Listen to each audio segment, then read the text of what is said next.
Alex here at Movements for Life. This is another batch of movement morsels, and this is actually going to be the 10th workout. So I'm going to keep with the theme. This is going to be our third bodyweight workout. And then from there, what I'm going to do is, because that gets us 10 workouts, each one being 8 exercises. So we have 80 exercises to pull from. So just to play around with some programming, what I'm going to do is I'm going to circle back to workout 1. And we're going to start going through these exercises in a little bit of a different way to create a superset effect. So without getting too far ahead of myself, that'll be next week's variation when we circle back. But let's go back to workout 10, last of the body weight. Let's warm up. Let's get things rocking here. All right, so I'm going to start with some hamstring mobility just to get my legs primed a little bit. And I'm going to go into a split stance.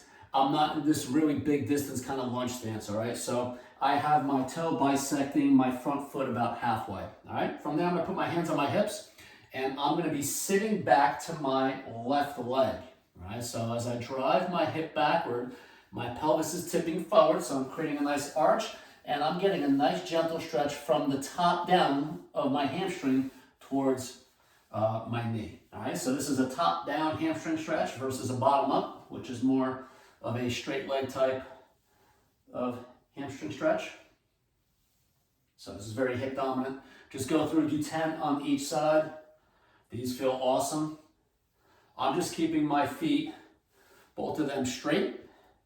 If you want to play around a little bit when you do these on your own, you can adjust the position of your feet, i.e. you can either toe in your feet or toe out, and that will vary your hamstring stretch, either more towards the outer hamstring, your bicep fem, or more towards your medial hamstring group. Depending on how you're feeling with this one, if it's not really aggressive or you're not feeling it much, you can reposition this back leg just a little bit further back and continue doing the same thing. And you'll feel that intensify the stretch again on that front leg hamstring. That is who we are looking to mobilize here. All right, 10 each side. All right, let's take it on the ground. Love me some prone. So this is going to be a prone T rotation, and with this one, I really want to focus on the transverse plane here, so I'm going to be really twisty through my T-spine, and I'm going to keep my feet a little bit more on the quiet side, right? As opposed to, we had an exercise in the previous morsel where we did what's called a rolling side plank, where you roll onto the side of your feet, and while it's still a transverse plane move, it's just a little bit of a different feel. It's still core-based, don't get me wrong. So for this particular one, let's just focus on really twisting through that upper back, keeping your feet and your pelvis a little bit on the quieter side. So that's going to create a little bit more counter rotation through your trunk, all right? Go through 10 each side. I do like to twist my palm in up or like into external rotation at the shoulder, so that just enhances my pec stretch. All right, go through 10 each side. And let's get into it. All right, sneak peek on my cheat sheet here. All right, energy system, we got some squat jumps. We got a really cool lower extremity quad exercise, I'll explain. And then a cool prone and a side plank. All right, so for this energy system, it's gonna be a squat jump. And we're going to echo that same stance we had with the hamstring stretch. So I'm gonna have a little bit of right foot forward. I'm gonna jump up in the air and land with my left foot in front. For this particular one, I'm just gonna keep my hands on my hips just to kind of keep them out of the way. All right, but here's my squat jump. I'm not jumping super high on this one. My focus really is on deceleration. All right, so just to give you a couple different angles here. So here's my forward view, side view. You can see my feet. I'm keeping it really squatty, so I'm landing 50-50 with my weight distribution. I'm not letting my back leg go too far back where it's gonna start looking more and more like a lunge. All right, not wrong, just a different exercise. All right, go through 20 there.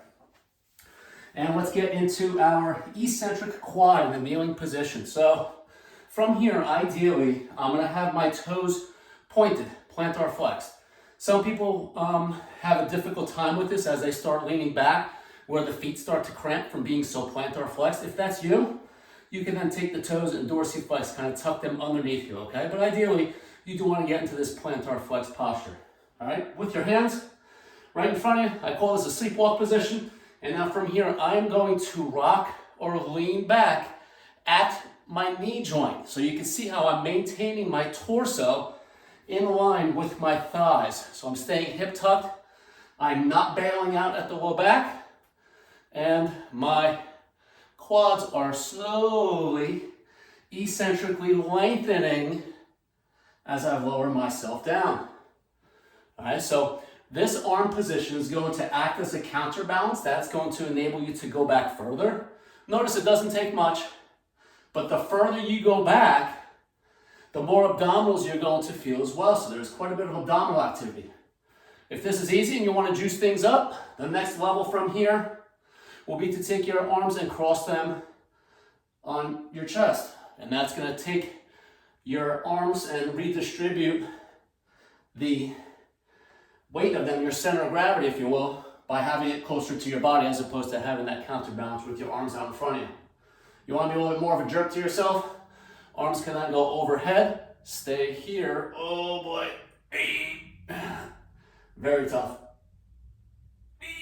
A little bounce going on there. Abs are holding on, screaming for dear life. And my quads are on fire. All right, go through. I don't know, I did much more than I usually do there with all the different arm variations, but super, super quadsy. Give that one a go if you've never done that one. Absolutely awful. All right, crowd favorite. All right, let's go into our tricep. Everybody who knows me knows I like being in that prone position because there's a lot of bang for your buck, a lot of abdominals and hip activity. So let's make a tricep exercise out of this one. This is your prone tricep extension. So I am in a low plank. I have a nice high belly button hip tuck posture. From here, I'm going to go up with my right, up with my left, and then down with my right and down with my left. I'm going to keep repeating that unilateral pattern. And from here, I want to try to keep my hips and abdominals on the quiet side. I don't want to have a super twisty or bailed out lower back, so I want to maintain my posture and that rigidity throughout my abdominals. All right, and then switch it on up. This is sneaky. Alone, it's not brutal.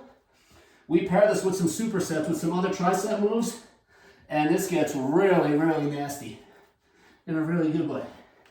Very rewarding. All right, so go through. If you're looking to get 20 total reps, get 10 on each side since that is a unilateral pattern. All right, let's keep the tough challenges going here with the side plank. And I'm gonna put my foot on the rug here just so it doesn't slip out. So here's what I'm looking to do. My feet are stacked. I got my right arm down. I'm gonna put my left hand on my hip. And now from here, I'm gonna go into some single leg knee hip flexion here. So I'm bringing my knee towards my chest. So I'm pushing, basic side plank. I'm pushing my right arm through the ground. And I'm also, see, I can still stay in the frame, but stay in the rug. And I'm also pulling my shoulder down away from my ear. I'm not in this squished shoulder posture, okay? That's gonna connect to my lateral line, my obliques much more. So here, I'm perched up. And now from here, here is my hip flexion. This is going to challenge my right hip so much more by lifting this leg up. My glute medius to be specific. So that lateral hip is really, really holding on for dear life, along with my obliques, to keep me in that nice posture. So this is connecting that shoulder to hip on this bottom side. Stay really tall with your posture. Resist that slouch. Stay super, super tall. And enjoy. This is a doozy. Woo-wee. All right. There's halftime. There's your first 4. And what do we got here for our next round? All right. Let's throw out another round of jumping jacks just to play around a little bit. So we're going to go with traditional foot patterns. So wide, narrow. And I'm just going to do an alternating arm reach in the sagittal plane. So, nothing too crazy. Not too much of a brain buster here. But it breaks up the pattern. A little bit of a different jack for you. All right, go ahead and do 20. For time purposes, I'm just going to cut that short. All right, for your lower body on this one, this is a single leg balance reach to a hop. One of my favorites. It's very hippie. It's very glutey, as you can tell. Bad dad joke. All right, so I'm on my single leg, standing on my right. I'm going to reach into what looks like a skater or curtsy type of lunge. So my right hip now is loaded in all 3 planes because I'm flexed, adducted, and I'm internally rotated. So that glute is on stretch, all 3 planes. And then what I'm gonna do is I'm gonna hop up out of it. All right? Go for 10. These are absolute roasters when you get it right. Again, this particular exercise supersets really well with another glute pre-fatiguer. I'll give you a different angle here on my left side. So there's my diagonal balance reach. I got my opposite arm reaching in front, so I got some nice counter rotation through my trunk. That is going to help load my glute and also get my whole upper body to participate in decelerating all these forces. So it's a nice, well-integrated move. And these roast. Little hidden kind of moderate energy system. You can hear me breathing with that one because it is a mellow or plyometric, all right? It's not all out, but again, super effective. Nice little balance component, so there's quite a bit of stuff going on there. All right, our next one. Oh, yeah. All right, so this is gonna be a stepping push-up. I'm gonna be stepping in the transverse plane. All right, so I'm gonna be doing an open step right, open step left. Just like any prone exercise or any push-up we've done, where your hands are will determine the intensity. So if on ground is something that is too challenging for you, instead of going kneeling, nothing wrong with that. I just prefer to stay in that long lever position. I prefer to take clients and put them on an incline. So using a piece of equipment, steps, benches. If you don't have equipment, you're at home, staircases work really well. Although this one will be a little bit tougher on the staircase because you would be stepping in that open step. But if I was using a bench as an example, I would be going from, let's say, the front half of it, and this bench is a little bit small.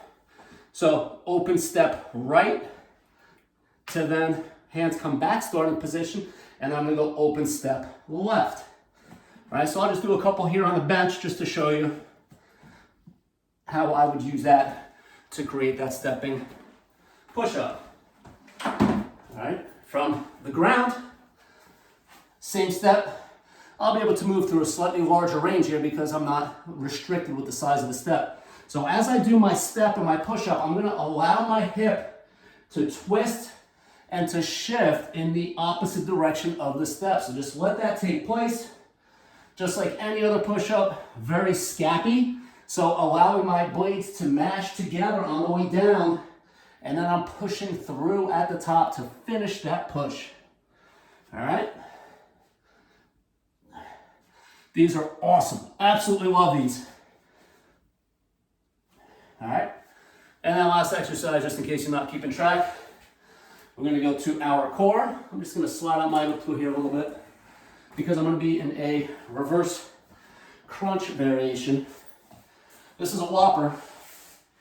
So what I'm gonna do is I'm gonna be in a fixed, make sure you have a good anchor. This is moving a little bit on me because it's on wheels. But what I'm looking to do is I'm looking to create a long extended position. So I'm in a fixed reverse crunch. I'm gonna extend one leg away from me as far as I can go and staying as long as I can through my body. My opposite knee is bending towards my body. That's gonna keep my back in a happier posture. The height of the legs will determine the intensity. I'm a little limited here because this is moving on me. But if I can get lower with my legs, it's going to be so much more aggressive. So you find that angle that works for you, and just keep in mind, if legs being straight up in the air, we'll call that 90 degrees, all the way down to the ground is 0. You technically have 90 different increments of variations that you could find, all right? So start at your 90, maybe tipping down a little bit, closer to 80, find success, and then from there, just work to get lower, lower, lower as you get stronger and stronger, all right? Really tough one, really great one. Enjoy that one. This is the last of the body weights, last of the morsels for a little bit in terms of introducing new exercises with workout 10. And like I said in the beginning of the video, I'm gonna circle back to workout 1, and we're gonna go through those 8 different exercises in a different way. Supersets, hint, hint, my favorite. All right, enjoy. We'll see you next week.